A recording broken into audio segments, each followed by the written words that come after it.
जय जगन्नाथ।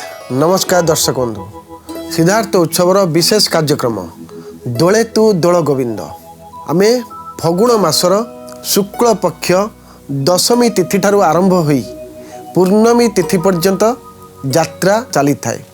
जो यात्रा को आमे दोल यात्रा बोली कही थाउ। ये दोल यात्रा 5 दिन धरी चली थाए। वर्षे वर्षे मध्य 4 दिन धरी मध्य चली थाए। आउ वर्षे वर्षे 6 दिन धरी मध्य चली थाए। दशमी दिन ठारू आरंभ होई पूर्णमी दिन पर्यंत ये यात्रा चली थाए। दोल विमान रे भगवान गोविंद रूप में पूजा पाई था, जहाँकि दोले तू दोल गोविंद बोली कहा जाई थाए। ये दोले तू दोल गोविंद रे सुंदर कथा मध्य रही एवं सुंदर कहानी मध्य रही। शास्त्र पौराणिक मत अनुजाई एवं सनातन धर्म अनुजाई अनेक कथा एवं गाथा मध्य रही जाइछि। जो कथा गाथा आमे सुनिले आमर उत्कंठा बढ़ी थाए एवं जीवन रे सुख मध्य आसी थाए। तेबे दोले तू दोल गोविंद काहीकि ए दोल यात्रा होता है एवं दोलरे भगवान काहीकि गोविंद रूप में पूजा पाई थांती एवं ये दोल यात्रा केबे ठारू आरंभ होला एवं कौन पाई आरंभ होइतला। कथा प्रसंग को जिबा पूर्व आपण मानकु गोटे कथा कहि रखिबी। सिद्धार्थ उत्सवर जो सुंदर कार्यक्रम चलीछि आमे अनेक पर्व पर्वाणी को नहीं आपण को पाखरे पहुँचौचु। आज मध्य सेहीपरि एक नियारा यात्रा को लेकर आमे आपण को पाखरे पहुँचेबू, जार नाम होछि दोले तू दोल गोविंद। यही दोले तू दोल गोविंद कहले जदि पुराण शास्त्र को आमे जिबा, जेतेबेले राधा मांकर कथा आसी थाए से स्थान रे भगवान कृष्णकर कथा मध्य आसी थाए। आमे कथा कथा करे कहू राधा कृष्ण जोड़ी। ये राधा कृष्ण जोड़ी काहीकि आमे कहि थाउ। सत्य कौन राधा कृष्ण जोड़ींकर अपूर्व मिलन होइछि, नियारा जोड़ी होता है। तेबे कौन ये जोड़ी केबे ठारू ये राधा कृष्णकर जोड़ी आरंभ होला, राधा कृष्णकर मिलन आरंभ होला एवं राधा कृष्णकर पूजा करागला। तेबे दोल यात्रा रे राधा कृष्ण को आमे काहीकि बेसी प्राधान्य देइछे। कथा तो एमती आगु को अनेक रहिबो, हेले आगु को कौन कथा रहिछि, गाथा रहिछि, कहानी रहिछि, आसंतु सुनिबा गीत माध्यम रे। वंदे मुकुंद पद पंकज परम पावन, वंदे मोहन मुरली राज जगत जीवन, वंदे ब्रज सुंदर मधुर अधर कालिया दलन, वंदे रस शेखर विभोर राधिका मोहन।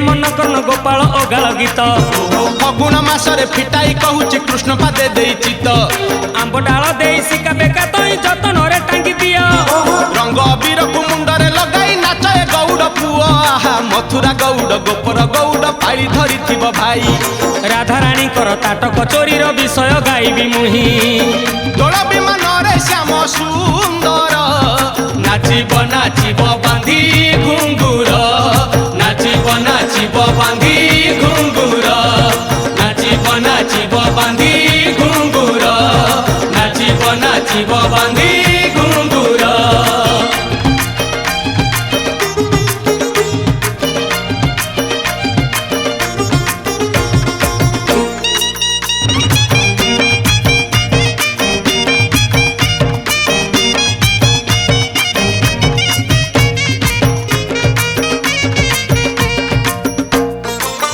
दिने राधिका जे सखी मेल रे स्नान करबाकू गले जमुना जल रे, पालटा बसन जेते बाली रे थोइले, सुना अलंकार जेते देहरु काढ़िले, आ जमुना जल रे काले हजी जीव बोली, आहे कानरु सुना ताटक राधा देले खोली, ललिता विशाखा अष्ट सखी संगे राई, जल क्रीड़ा रे मातिले कौतुक होई, एही समय रे चिल पखी हे सुनार ताटक नेला टेकी हे, सुनार ताटक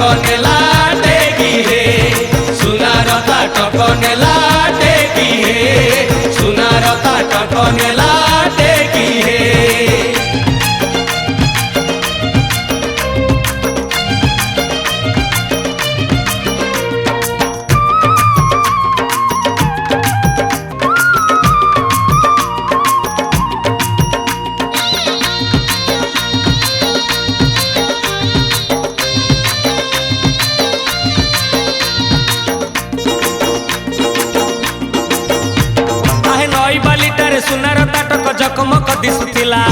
ମାଂସ ଖଣ୍ଡେ ଭାବି ଚିଲ ପକ୍ଷୀ ଯାଇ ଥଣ୍ଟରେ ଉଠେଇ ନେଲା।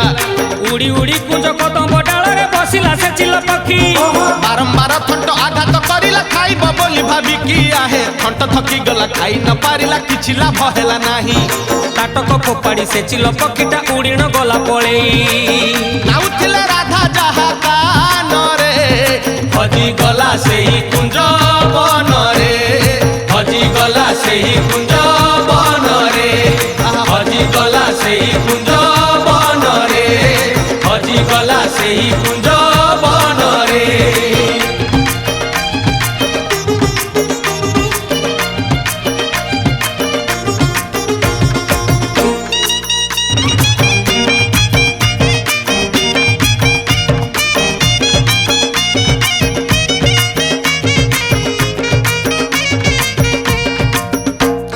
ସ୍ନାନ ସାରି ରାଧିକା ଯେ ଜଳରୁ ଉଠିଲେ ତାଟକ ନ ଦେଖି ସେହି ଚମକି ପଡ଼ିଲେ।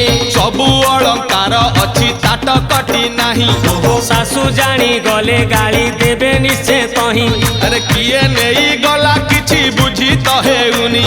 ଗାଧୋଇବା ସମୟରେ କେହି ତ ଆସିନି।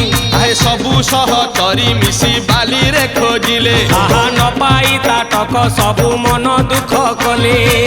କପାଳକୁ ନିନ୍ଦା ସେହି କରି ହେ ଘରକୁ ଆସିଲେ ରାଧା ଫେରି ହେ ଘରକୁ ଆସିଲେ ରାଧା ଫେରି ହେ ଘରକୁ ଆସିଲେ ରାଧା ଫେରି ହେ ଘରକୁ ଆସିଲେ ରାଧା ଫେରି ହେ।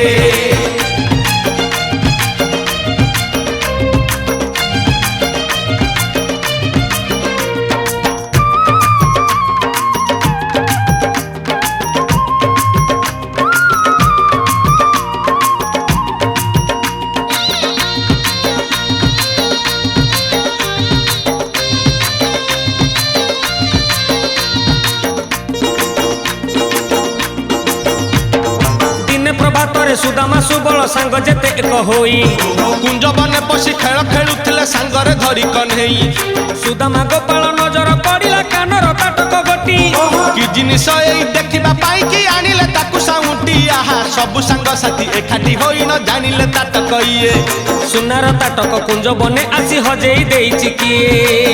ଚାଲ ଆମେ ପଚାରି ନ ବୁଝିବା ତାଟକ ଯାହାର ତାକୁ ଦେଖିବା ତାଟକ ଯାହାର ତାକୁ ଦେଖିବା ତାଟକ ଯାହାର ତାକୁ ଦେଖିବା ତାଟକ ଯାହାର ତାକୁ ଦେଖିବା। କହିବାର ତାତ୍ପର୍ଯ୍ୟ ହେଉଛି ଦିନକର କଥା ଯେତେବେଳେ ରାଧା ଠାକୁରାଣୀ ସଖୀମାନଙ୍କ ସହିତ ସ୍ନାନ କରିବା ପାଇଁ ଗଲେ ଯମୁନା ନଈକୁ। ନା ଯେତେବେଳେ ଯମୁନା ନଈରେ ସ୍ନାନ କଲେ ସ୍ନାନ କରିବା ପୂର୍ବରୁ କିଛି ଅଳଙ୍କାର ପିନ୍ଧିଥିଲେ।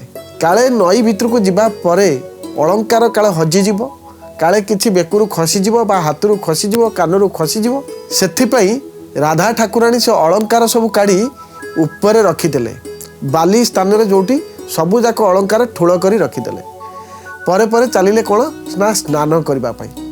ଯେତେବେଳେ ରାଧା ଠାକୁରାଣୀ ସ୍ନାନ କରିବା ପାଇଁ ଗଲେ ଯମୁନା ନଈକୁ, ସଖୀମାନେ ମଧ୍ୟ ତାଙ୍କ ସହିତ ଗଲେ। ସେହି ସମୟରେ କ'ଣ ହେଲା ଜାଣିଛନ୍ତି?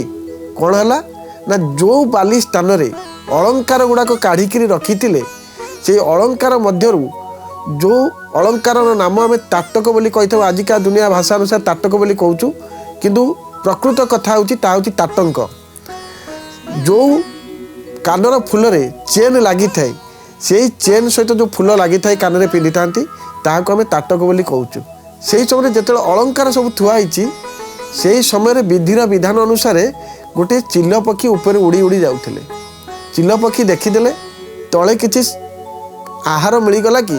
ଆମେ ଯେକୌଣସି ସ୍ଥାନକୁ ଯାଇଥାଉ ଆମେ ମଧ୍ୟ ପେଟ ପାଟଣା ପାଇଁ ସବୁକିଛି ଖାଦ୍ୟ ଖୋଜିଥାଉ। ସେମିତି ଚିଲ ମଧ୍ୟ ଖୋଜିଲା କିଛି ତଳେ ଆହାର ଭଳିଆ ଦେଖାଯାଉଛି, ଆଜି ଦିନକର ଆହାର ମୋ ପାଇଁ ଏଇଠୁ ମିଳିଯିବ। ଚିଲ କ'ଣ ଭାବିଲା ନା କୌଣସି ମାଛ ମଧ୍ୟ ଉପରେ ରହିଯାଇଛନ୍ତି।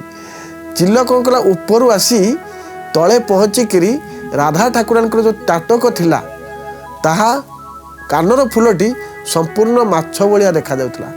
କିନ୍ତୁ ଚିଲ ଜାଣିନଥିଲା ଇଏ ତ ବିଧିର ବିଧାନ ଲେଖା ହେଇଛି, ଯାହା ହେବାର ଥିବ ହେବ। ଚିଲ କେମିତି ଜାଣିବ? ସେ ତାଟକଟିକୁ ଚିଲ ସାଥିରେ ନେଇଗଲେ ଥଣ୍ଟରେ ଖୁମ୍ପି କରି।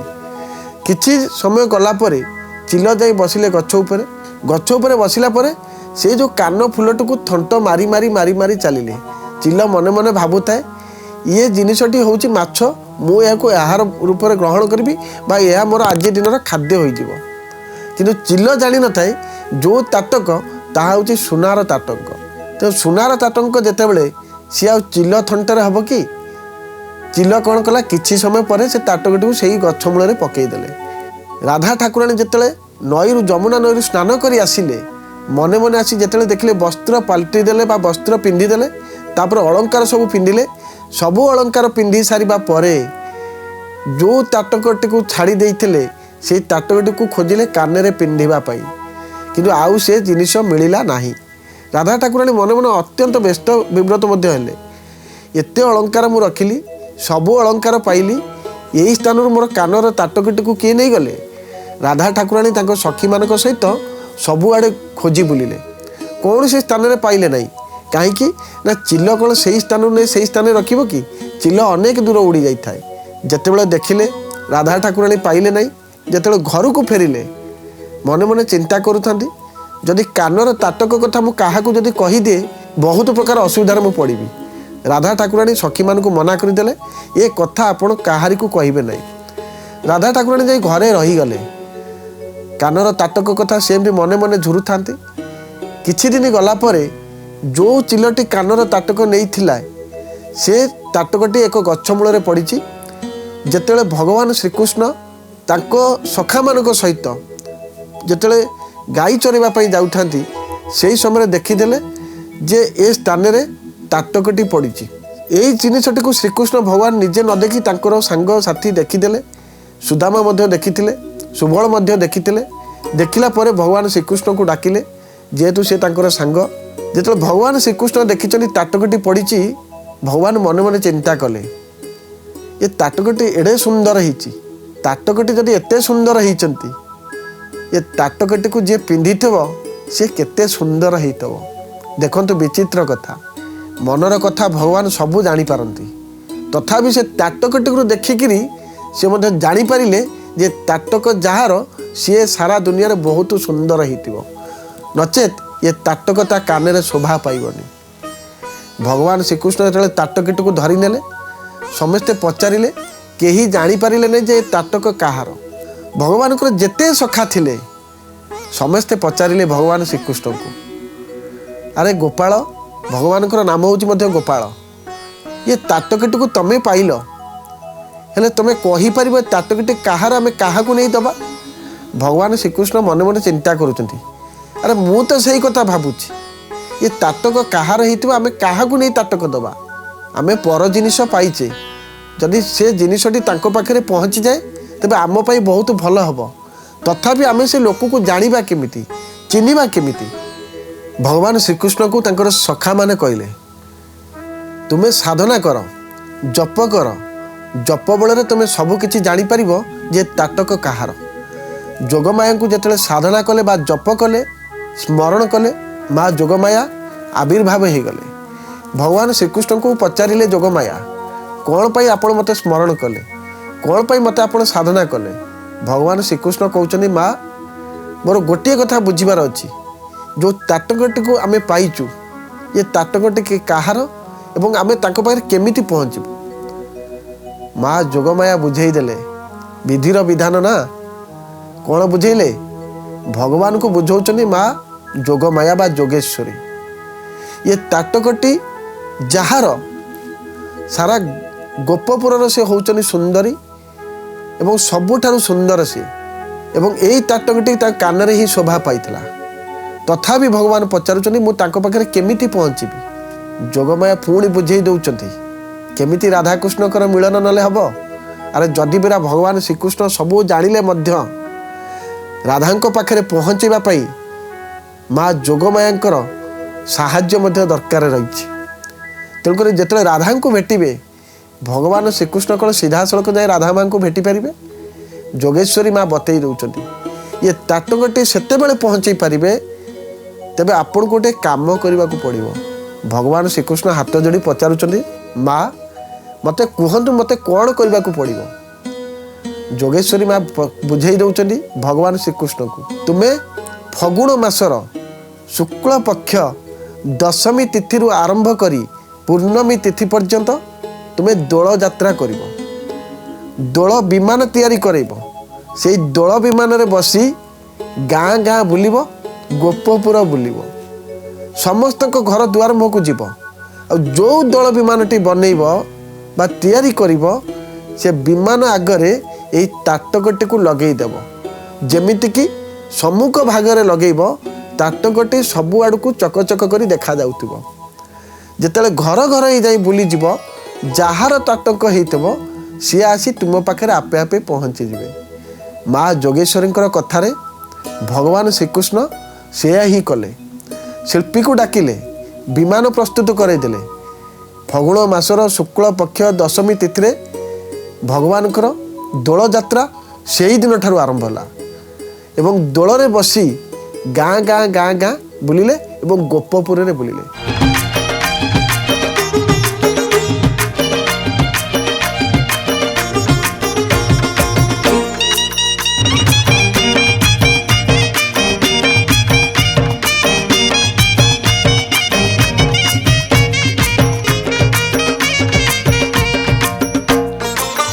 कनेइन कृष्ण घर को फेरिले ଯାହାକୁ ଭେଟିଲେ ତାକୁ ପଚାରି ବୁଝିଲେ ठिकଣା न पाई सबु सांग एक होई ଚିନ୍ତା କଲେ କାହାର ଏ ଜଣା ପଡୁନାହିଁ मीना करा ताटक ए दामी सही सुना ପିନ୍ଧୁଥିବ ନିଶ୍ଚୟ ଆକୁ ସୁନ୍ଦରୀ ଲଳନା ताटक देवा समय देखिबा ता रूप ନବୀନା ସାଙ୍ଗରେ ଟିକେ ହେବା ଗପ ସପ एही कथा भाबी कला कन्हेई ତାଟକକୁ ରଖିଥିଲେ ହାତେଇ ତାଟକକୁ ରଖିଥିଲେ ହାତେଇ ତାଟକକୁ ରଖିଥିଲେ ହାତେଇ ତାଟକକୁ ରଖିଥିଲେ ହାତେଇ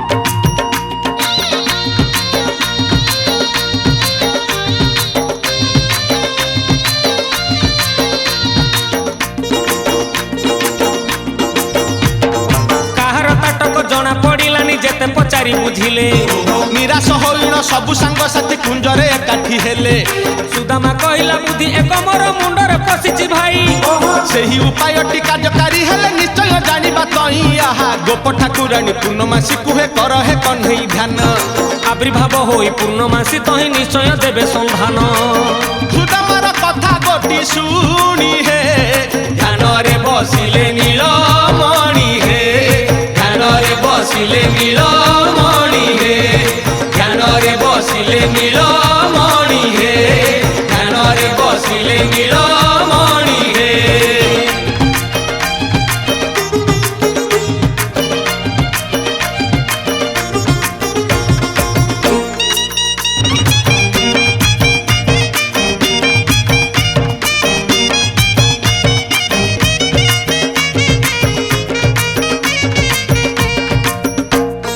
एकांत जागारे बसी कृष्ण ध्यान कले ताहा जानी पूर्णमासी दर्शनटी देले हस हस होई पचारिले भगवती काहींकि स्मरिल मते अछि कि विपत्ति आए अंटारु काढ़ी कन्हई ताटक देखेई कहिले काହାର एहा जଣା पडु नाही दया करी कही देले चिंता दूर हेबो ଯାହାର ତାଟକ ତାକୁ ଏ ଆଖି ଦେଖିବ कन्हईर मन भाव जानी हे ପୂର୍ଣ୍ଣମାସୀ କହିଲେ ବଖାଣି ହେ ପୂର୍ଣ୍ଣମାସୀ କହିଲେ ବଖାଣି ହେ ପୂର୍ଣ୍ଣମାସୀ କହିଲେ ବଖାଣି ହେ ପୂର୍ଣ୍ଣମାସୀ କହିଲେ ବଖାଣି ହେ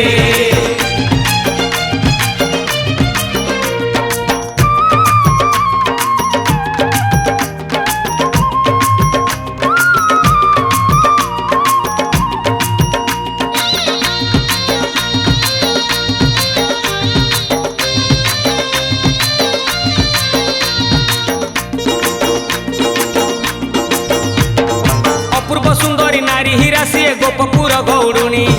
ସମୟ ଆସିଲେ ନା ଗୋଟି ତାର ନିଶ୍ଚୟ ପାରିବ ଜାଣି।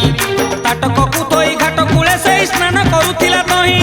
ଖାଦ୍ୟ ଭାବିଚିଲ ଉଠାଇ ନେଇ ର କୁଞ୍ଜରେ ଫିଙ୍ଗିଲା ଯାଇ। ଆହା ଜାଣିବାକୁ ଯଦି ଇଚ୍ଛା କରୁଅଛ କଥା ଗୋଟି ମାନ ମୋର। ଫଗୁଣ ମାସର ଶୁକ୍ଳ ଦଶମୀରେ ଦୋଳ ଜାତ ତୁମେ କର। କାଠର ବିମାନ ଏକ ବନେଇ ତହିଁରେ ବସି ବୁଲ ହେ କନେଇ। ତହିଁରେ ବସି ବୁଲ ହେ କନେଇ। ତହିଁରେ ବସି ବୁଲ ହେ କନେଇ। ତହିଁରେ ବସି ବୁଲ ହେ କନେଇ।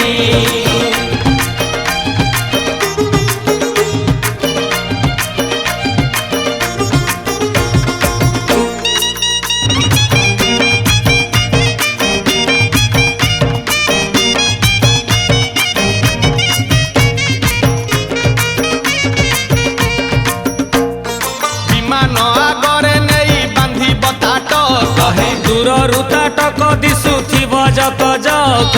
କାହାର ତାଟକ ସିଏ ନିଶ୍ଚୟ ଦେଖିବ। ତୁମ ପାଖେ ଆସି ସେହି ତାଟକ ମାଗିବ। ଏହା କହି ପୂର୍ଣ୍ଣମାସୀ ହେଲେ ଅନ୍ତର ଧ୍ୟାନ। ଧ୍ୟାନରୁ ଉଠି ହସିଲେ ନନ୍ଦର ନନ୍ଦନ। ସାଙ୍ଗସାଥୀ ମାନଙ୍କୁ ହେ ପାଖକୁ ଡାକିଲେ। ଗୋଟି ଗୋଟି ସବୁ କଥା ବୁଝାଇ କହିଲେ। ଶିଳ୍ପୀ କୁଳ ଡାକି ଯଥା ଶୀଘ୍ର ହେ ବିମାନକୁ ତିଆରିଲେ ଆଗ ହେ। ବିମାନକୁ ତିଆରିଲେ ଆଗ ହେ। ବିମାନକୁ ତିଆରିଲେ ଆଗ ହେ। ବିମାନକୁ ତିଆରିଲେ ଆଗ ହେ।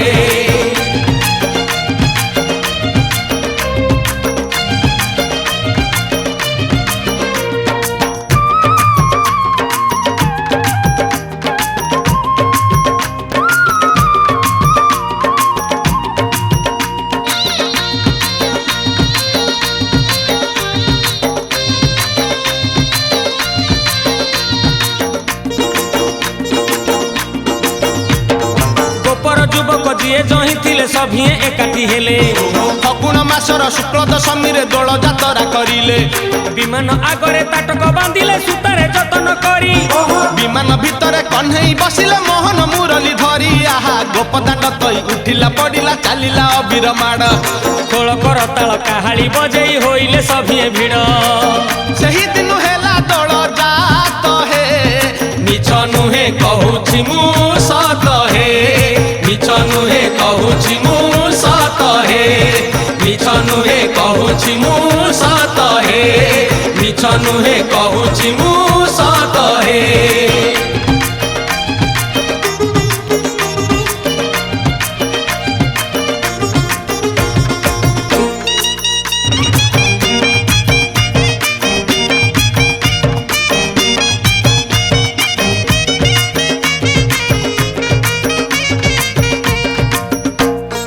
ଗୋପଦାଣ୍ଡେ ବିମାନଟି ସୁନ୍ଦର ଦିଶିଲା। ହରି ବୋଲ ହୁଳ ହୁଳି ଉଛୁଳି ପଡ଼ିଲା। ଛୁଇଁ ଛୁଇଁ ବହି ଗଲା ମଳୟ ପବନ। ରହି ରହି ମହକିଲା ଅଗୁରୁ ଚନ୍ଦନ। ଥେଇ ଥେଇ ନାଚୁଥିଲେ ଗୋପ ଗୋପୀଗଣ। ସାହି ସାହି ବୁଲୁଥିଲା ନଗରୀ କୀର୍ତ୍ତନ।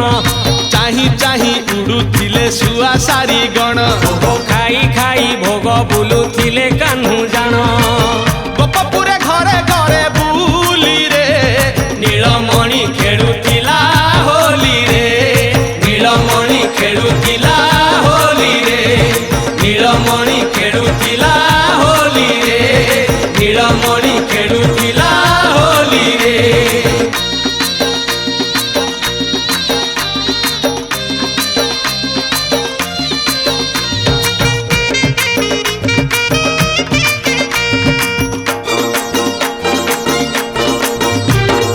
ଅବିର ପକେଇ ବିମାନ ସଜେଇ ସବୁରି ଘରକୁ ଗଲେ।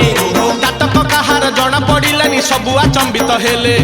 ଶେଷରେ ସଭିଏ ପ୍ରବେଶ ହୋଇଲେ ଚନ୍ଦ୍ରସେନା ଘରେ ଯାଇ। ବିମାନ ଆଗରେ ତାଟକକୁ ଦେଖି ଆଶ୍ଚର୍ଯ୍ୟ ହୋଇଲେ ରାଇ। ଆହା ବିମାନ ପାଖକୁ ନ ଆସି ନ ସେଇ ଘର ଭିତରେ ରହିଲେ। ଲଳିତାକୁ ଡାକି ଅତି ଗୋପନରେ ତାଟକ ଆଣ କହିଲେ। ଜାଣିଥିବେ ଯଦି ଘର ଲୋକ ହେ ଅକାରଣେ ଦେବେ ମତେ ଦୁଃଖ ହେ। ଅକାରଣେ ଦେବେ ମତେ ଦୁଃଖ ହେ। ଅକାରଣେ ଦେବେ ମତେ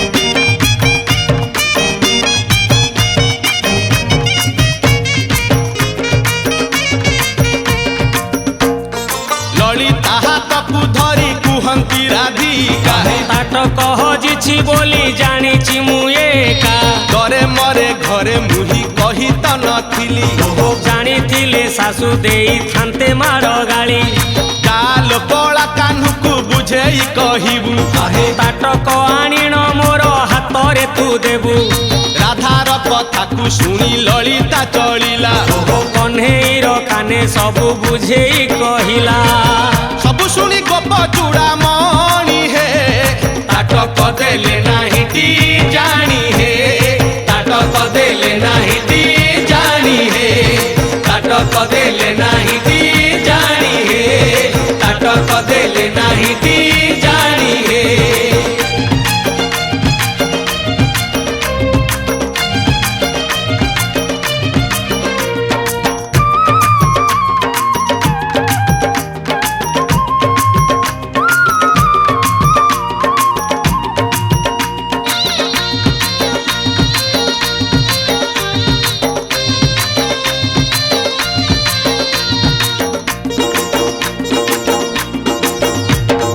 ଲଳିତା ବଚନ ଶୁଣି ଶ୍ୟାମ ଘନ ଜାଣି ସିଆଣିଆ ହେଲେ କାଟକ ଯାହାର ନେଇ ଯାଉ ସିଏ ଆସିଣ ଆମରି ତୁଲେ ସତ କହୁଛ କି ମିଛ କହୁଅଛ ଜାଣି ଜମା ହେଉନାହିଁ କାଟକ ଯାହାର ସେ ଆମ ଆଗର ପିନ୍ଧୁ ଆସି ଏଠି ତହିଁ ଆହା ସାଙ୍ଗସାଥି ମୋର ସଭିଏ ଅଛନ୍ତି କଣ ଭାବିବେ ମତେ ନ ଦେଖି ନ ଜାଣି ତାଟକ ଯଦି ମୁଁ ଦେଇଦେବି ତୁମ ହାତେ କହିବରା ଇଙ୍କୁ ଯାଇ ବୁଝେଇ ତାଟକ ନେବାକୁ ଆସିବେ ସେହି ତାଟକ ନେବାକୁ ଆସିବେ ସେହି ତାଟକ ନେବାକୁ ଆସିବେ ସେହି ତାଟକ ନେବାକୁ ଆସିବେ ସେହି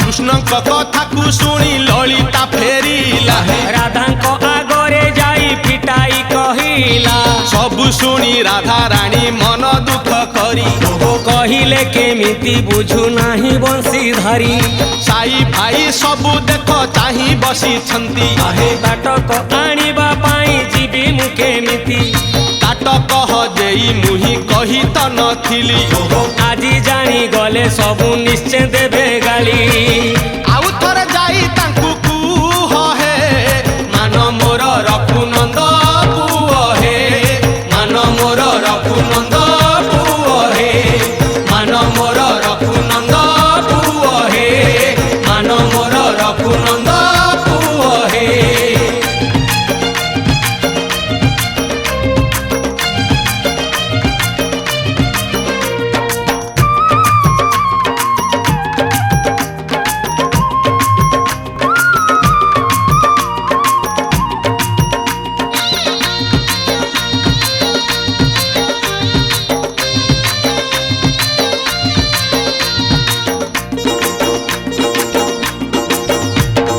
ରାଧିକା ପାଖରୁ ଲଳିତା ଆସିଣ କହ୍ନେଇ ହାତକୁ ଧରି ବେହୁରା ହୋଇନ ବୁଝାଇ କହିଲା ଶୁଣ ଆହେ ବଂଶୀଧାରୀ କୂଳ ବୋହୁ ସେଇ କେମିତି ଆସିବ ଡେଇଣ ଏରୁଣ୍ଡି ବନ୍ଧ ବୁଆ ଶୁଣି ଯଦି ଦାଣ୍ଡରେ ବୁଲିବ ଲାଗିଯିବ ଅପବାଦ ଆହା ସତ ମୁଁ କହୁଛି ମିଛ କହୁ ନାହିଁ ରାଧାର କାଟକ ଏହି ବିଶ୍ୱାସ ରଖି ହେ ମୋ ଉପରେ ତମେ ତାଟକ ଦିଅ ଫେରେଇ ଲଳିତା କଥାକୁ ଶୁଣି ଗୋବିନ୍ଦ ତାଟକ ଦେଲେ ନାହିଁ କରି ଛନ୍ଦ ତାଟକ ଦେଲେ ନାହିଁ କରି ଛନ୍ଦ ତାଟକ ଦେଲେ ନାହିଁ କରି ଛନ୍ଦ ତାଟକ ଦେଲେ ନାହିଁ କରି ଛନ୍ଦ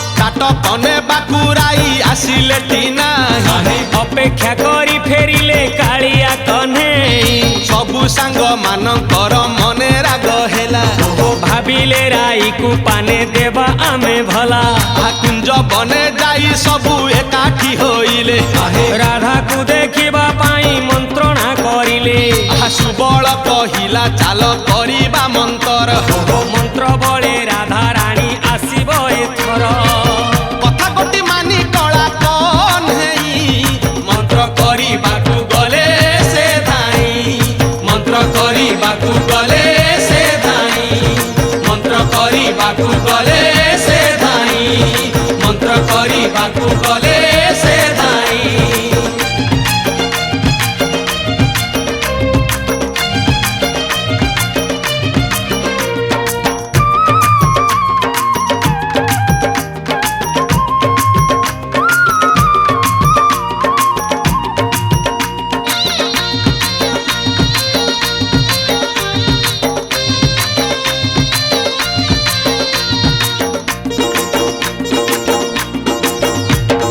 ଧୋବଣୀ ଘରକୁ ଯାଇ ନୀଳମଣି ଏକାନ୍ତରେ ଡାକି ନେଇ କହିଲେ ରାଧାର ଲୁଗା ସୂତା ଖଣ୍ଡେ ଦେ ମୋ ହାତରେ ତୁହି ତୋ ମୋ ଭିତରେ ଏକଥା ରହିବ କାହାକୁ କହିବୁ ନାହିଁ ଯଦି ଯାଇ କାହା ଆଗରେ ଗପିବୁ ହଇରାଣ ହେବୁ ତୁଇ ଆହେ ନନ୍ଦ ରାଜାଙ୍କର ପୁଅ ବୋଲି ଜାଣି କଥା ନ କରି ଅନ୍ୟଥା ଲୁଚେଇ ଲୁଚେଇ କହ୍ନେଇ ହାତରେ ଧୋବଣୀ ଦେଲାଟି ସୂତା ରାଧା ଲୁଗା ସୂତା ଖଣ୍ଡେ ପାଇ ହେ କହ୍ନେଇ ଚଳିଲେ ବେଗେ ଧାଇଁ ହେ କହ୍ନେଇ ଚଳିଲେ ବେଗେ ଧାଇଁ ହେ କହ୍ନେଇ ଚଳିଲେ ବେଗେ ଧାଇଁ ହେ କହ୍ନେଇ ଚଳିଲେ ବେଗେ ଧାଇଁ ହେ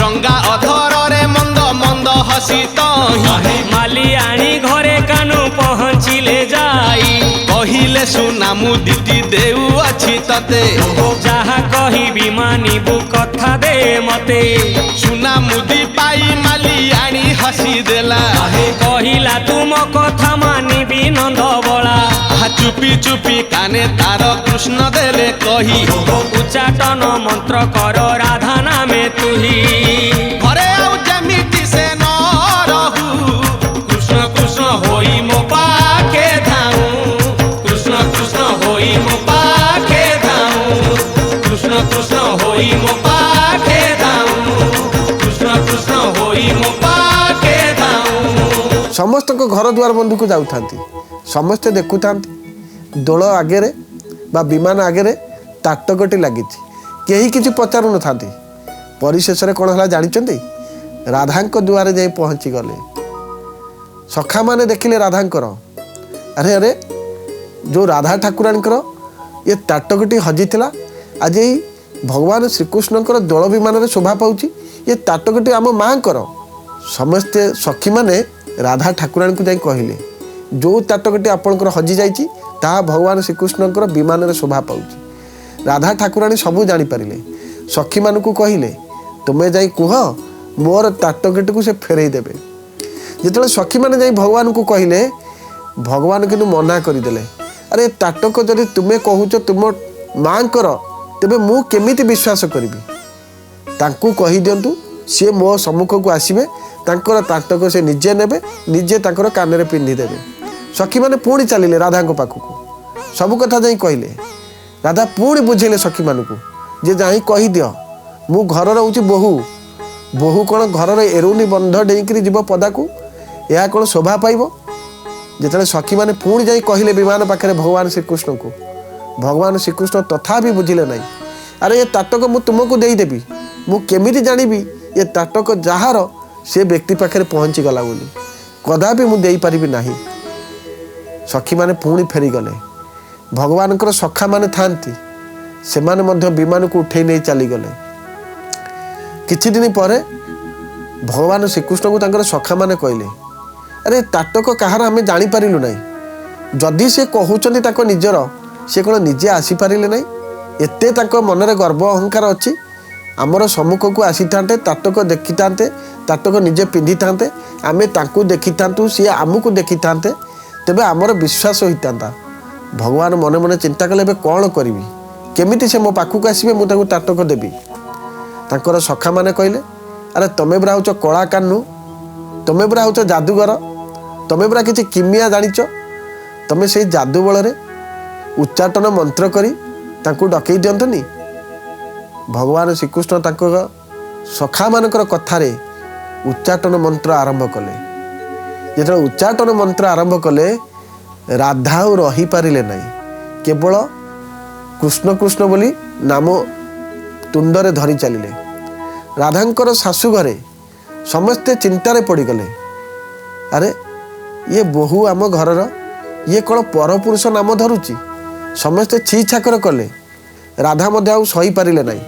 राधा कौन कले ना जीवन हारिबे बोली प्रस्तुत हेले।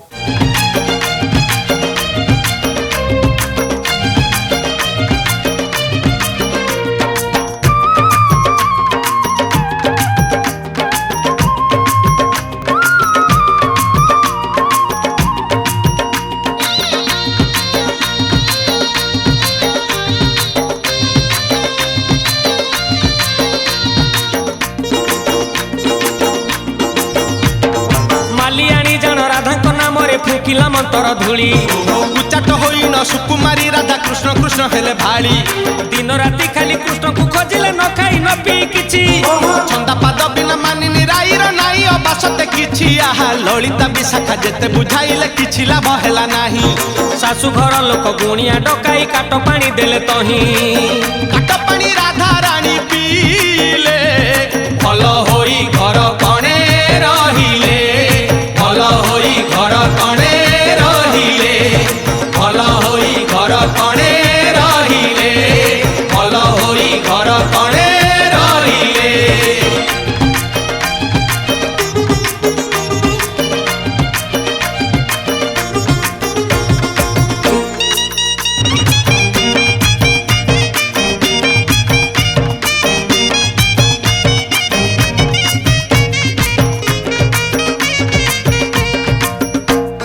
सासु ननंद आसीन देले निंदा बाणी। कुल बहु होई तुही हेलु दो चारुणी।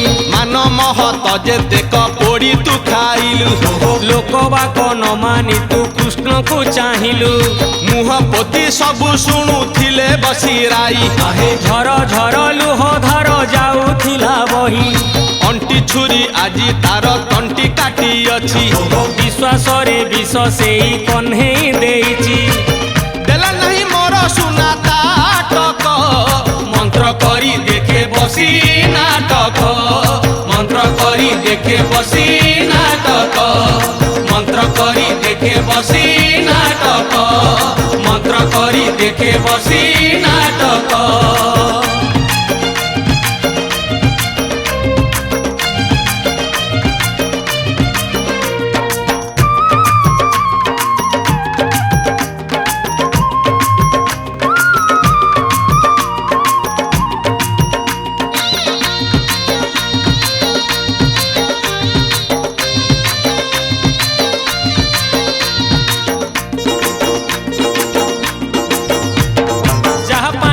घर गोड़ काढ़ी कुंजे जाउथिली धाई। सेई पुणी आज भगारी साजुछि मुह कुटी के न चाही। किछि दिन परे नाटक हजिछि जानिबे निश्चय गोसिया। सासु ननंद तो सहिते आसीन देव जान मते जिया। ललिता हाथ को धरी राधा रानी कहिले बंचिबी नाही। जमुना जल रे पोड़ा जीवन को निश्चय झांसीबी मुही। लुह ढाली ढाली राई किशोरी जमुना कूल को गले बाहारी। जमुना कूल को गले बाहारी।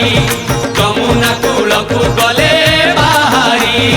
जमुना कूल को गले बाहारी।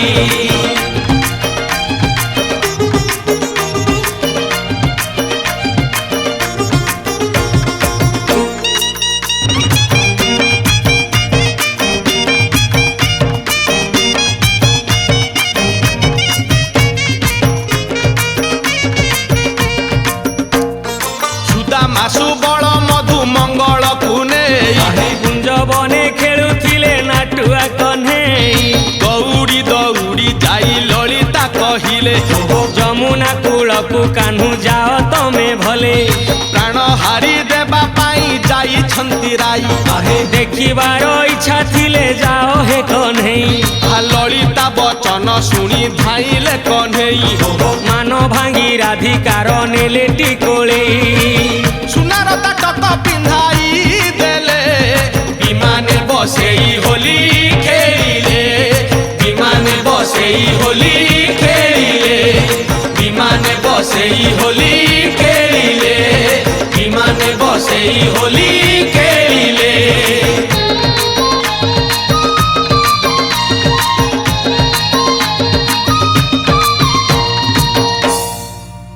ଯେତେବେଳେ ସମସ୍ତେ ଛି ଛାକର କଲେ ରାଧା ଘର ଛାଡ଼ିକିରି ଜୀବନ ହାରିବା ପାଇଁ ଗଲେ।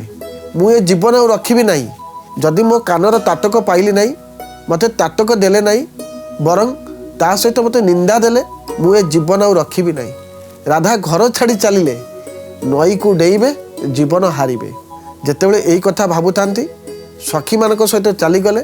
ରାଧାଙ୍କର ସଖୀ ଯାଇ ଭଗବାନ ଶ୍ରୀକୃଷ୍ଣଙ୍କୁ ଭେଟିଲେ ଏବଂ ଯାଇ ସବୁ କଥା କହିଲେ ଯେ ତୁମ ପାଇଁ ରାଧା ଅପନିନ୍ଦା ପାଇଲେ, ତୁମ ପାଇଁ ରାଧାଙ୍କୁ ଛି ଛାକର ସମସ୍ତେ କଲେ, ତାଙ୍କର ଶାଶୁ ନଣନ୍ଦ ସମସ୍ତେ ତାଙ୍କୁ ଛି ଛାକର କରୁଛନ୍ତି।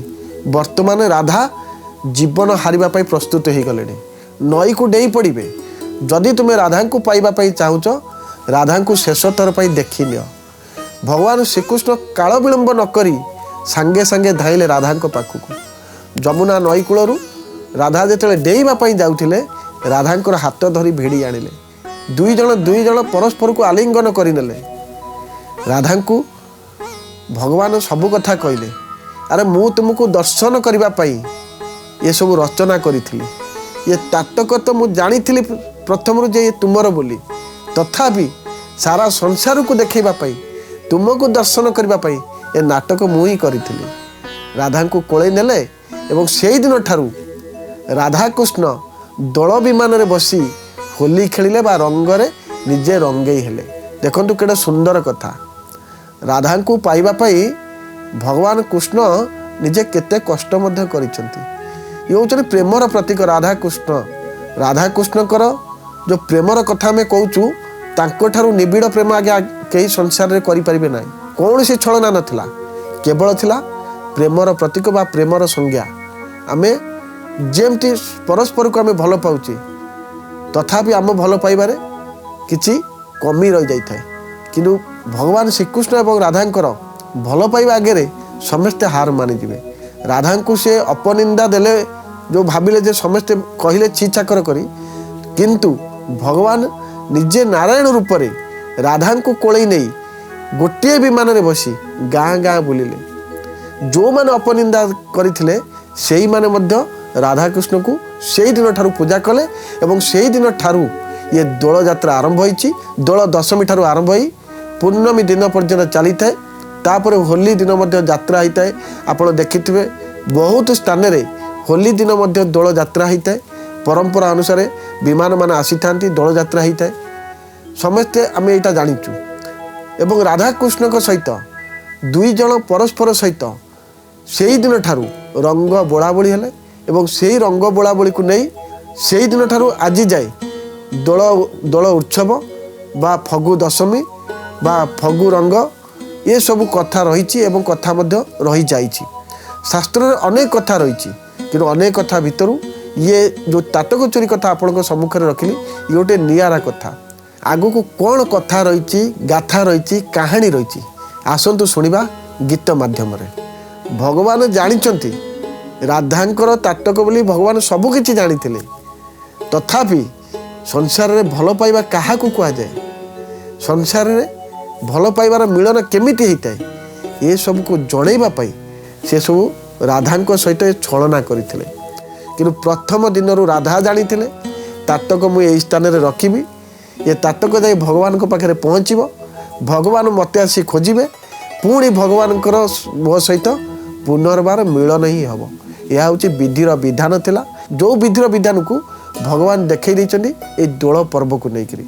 ଏ ଦୋଳ ପର୍ବରେ ଗୋପାଳ ଘରେ ଅନେକ ପ୍ରକାର ପିଠା ପଣା ଖେଚୁଡ଼ି ବିଭିନ୍ନ ପ୍ରକାର ଖାଦ୍ୟ ପ୍ରସ୍ତୁତ କରାଯାଇ ଭଗବାନଙ୍କ ଶ୍ରୀକୃଷ୍ଣଙ୍କ ପାଖରେ ବା ଦୋଳ ବିମାନ ପାଖରେ ଶ୍ରଦ୍ଧାର ସହିତ ଭୋଗ ମଧ୍ୟ ଲଗାଯାଇଥାଏ। ଏବଂ ଏହି ଦୋଳଯାତ୍ରାକୁ ନେଇ ଆମର ପରମ୍ପରା ଅନୁଯାୟୀ ଶ୍ରୀକୃଷ୍ଣଙ୍କର ଅବତାର ଶ୍ରୀ ଜଗନ୍ନାଥ ମହାପ୍ରଭୁଙ୍କ ପାଖରେ ଅନେକ ପ୍ରକାର ନୀତିକାନ୍ତି ମଧ୍ୟ କରାଯାଇଥାଏ। ନୀତିକାନ୍ତି ମଧ୍ୟରେ ଦୋଳ ଦଶମୀ ଠାରୁ ଆରମ୍ଭ ହୋଇ ପୂର୍ଣ୍ଣମୀ ଦିନ ପର୍ଯ୍ୟନ୍ତ ଶ୍ରୀ ଜଗନ୍ନାଥଙ୍କ ପାଖରେ ମଧ୍ୟ ପର୍ବ ଚାଲିଥାଏ ବା ଯାତ୍ରା ଚାଲିଥାଏ। ବିମାନରେ ବସି ଜଗନ୍ନାଥ ମଠକୁ ବା ଜଗନ୍ନାଥ ବଲ୍ଲଭ ମଠକୁ ଯାଇଥାନ୍ତି ପଙ୍କ୍ତି ଭୋଗ ଖାଇବା ପାଇଁ, ତାପରେ ପୁଣି ଆସିଥାନ୍ତି ଚାଚେରି ଯାତ୍ରା କରିବା ପାଇଁ। ଏମିତି କେତେ କଥା ରହିଛି ଶ୍ରୀକ୍ଷେତ୍ର ପୁରୀରେ ବା ଶ୍ରୀ ଜଗନ୍ନାଥ ମହାପ୍ରଭୁଙ୍କର। ଆମର ଆରାଧ୍ୟ ଦେବତା କୋଟି ଓଡ଼ିଆର ମଉଡ଼ମଣି ଶ୍ରୀ ଜଗନ୍ନାଥ ମହାପ୍ରଭୁ ଆମକୁ ଶିଖାଇ ଦେଇ ଯାଇଛନ୍ତି, ଭଲ ପାଇବ ତ ଏମିତି ଭଲ ପାଅ ଯେଉଁ ଭଲ ପାଇବାରେ କୌଣସି ଖରାପ ସମ୍ପର୍କ ରହିବ ନାହିଁ, ଯେଉଁ ଭଲ ପାଇବାକୁ ସମାଜ କେବେ ନିନ୍ଦା କରିବ ନାହିଁ। ଯେତେବେଳେ କି ଭଗବାନ ଶ୍ରୀକୃଷ୍ଣ ରାଧାଙ୍କ ସହିତ ଅପୂର୍ବ ମିଳନ ହୋଇଥିଲା, ସେହିପରି ଭାବରେ ଶ୍ରୀ ଜଗନ୍ନାଥ ମହାପ୍ରଭୁ ମଧ୍ୟ ମା ଲକ୍ଷ୍ମୀ ସାନ୍ତାଣୀଙ୍କ ସହିତ ମଧ୍ୟ ସେମିତି ମିଳନ ହେଇଛି। ଯେମିତି ଶ୍ରୀକୃଷ୍ଣ ରାଧା ବା ରାଧାକୃଷ୍ଣ କହୁଛନ୍ତି, ସେମିତି ଜଗନ୍ନାଥ ଲକ୍ଷ୍ମୀଙ୍କୁ ମଧ୍ୟ ଆମେ ସେହିପରି ଭାବରେ ଜାଣିଛୁ ଯେ କି ସ୍ୱାମୀ ସ୍ତ୍ରୀର ସମ୍ପର୍କ ହେଉଛି ଗୋଟେ ପବିତ୍ର ସମ୍ପର୍କ। ସ୍ୱାମୀ ସ୍ତ୍ରୀର ସମ୍ପର୍କ ଠାରୁ ବଡ଼ ସମ୍ପର୍କ ଆଜ୍ଞା କୌଣସି ନାହିଁ, ବା ସ୍ୱାମୀ ସ୍ତ୍ରୀର ସମ୍ପର୍କ ଠାରୁ ବଡ଼ ସମ୍ପର୍କ କିଛି ନାହିଁ।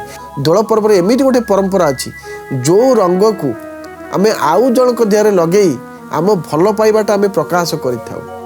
ଆପଣମାନେ ଦେଖନ୍ତୁ, ଆଜିକା ଦୁନିଆରେ ଅବଶ୍ୟ କମିଗଲାଣି ସମାଜରେ, କିନ୍ତୁ ଯେତେବେଳେ ଆମେ ରଙ୍ଗ ଖେଳୁ ଆମେ ବିଚାର କରୁନାହିଁ ଯେ ଆମ ଗାଁକୁ କିଏ ନୂଆ କରି ଆସିଛନ୍ତି ବା ସିଏ କାହାର ବନ୍ଧୁ ହେଇଛନ୍ତି।